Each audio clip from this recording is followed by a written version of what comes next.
बुलढाण्यात वटपौर्णिमेचा उत्साह. सुवासिनींनी वटराजाची पूजा करून पतीच्या दीर्घायुष्यासाठी केली प्रार्थना. वटपौर्णिमेचा सण आज देशभरासह महाराष्ट्रात मोठ्या भक्तिभावाने आणि उत्साहात साजरा करण्यात आला. बुलढाणा शहरातही पहाटेपासूनच सुवासिनींनी वडाच्या झाडाजवळ गर्दी करत पारंपरिक पद्धतीने वटराजाची पूजा केली. नऊवारी साडी, पारंपरिक दागिने आणि सणासुदीचा साज अशा वेशभूषेत महिलांनी मोठ्या श्रद्धेने पूजा अर्चा करून आपल्या पतीच्या दीर्घायुष्य, उत्तम आरोग्य आणि सुखी संसारासाठी प्रार्थना केली. शहरातील विविध परिसरांतील वडाच्या झाडांजवळ सकाळपासूनच महिलांची मोठी उपस्थिती पाहायला मिळाली. सुवासिनींनी वडाच्या झाडाला पवित्र धागा गुंडाळत हळद कुंकू, फुले आणि नैवेद्य अर्पण करून पारंपरिक विधी पूर्ण केले. यावेळी 7 जन्म हाच पती लाभावा अशी मनोभावे प्रार्थना महिलांनी केली. आधुनिक जीवनशैलीतही परंपरा आणि संस्कृती जपण्याचा संदेश या सणातून पुन्हा अधोरेखित झाला.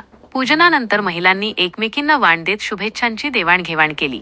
तसेच आठवणी जपण्यासाठी सामूहिक छायाचित्रे काढत सणाचा आनंदही लुटला. वटपौर्णिमेनिमित्त आज बुलढाणा शहरात भक्ती, परंपरा आणि उत्साहाचे सुंदर वातावरण अनुभवायला मिळाले.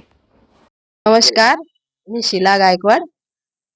वडाची पूजा म्हणजे अशी की जुन्या काळात सत्यवान राजा होता आणि त्याची बायको सावित्री होती. तर त्या सावित्रीनं 3 दिवसाचं व्रत असं आहे की सावित्रीनं वडाच्या झाडावर राजा वडाच्या झाडावर गेला आणि तिथं सापाचा दंश झाला. तर सावित्रीनं 3 दिवसाचं व्रत करून आपल्या नवऱ्याचे प्राण वापस आणले. तेव्हापासून ही वडाची पूजेची प्रथा, परंपरा म्हणजे चालू आहे किंवा हे म्हणजे महत्व आहे वडाच्या पूजेचे. म्हणून सवाशीण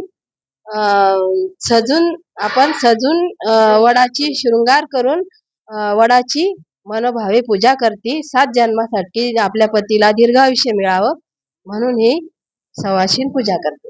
आणि याच्यात दोऱ्याचं इतकं महत्व आहे की 7 फेरे मारायचे दोऱ्याने. त्यामुळं 7 जन्म हाच नवऱ्याची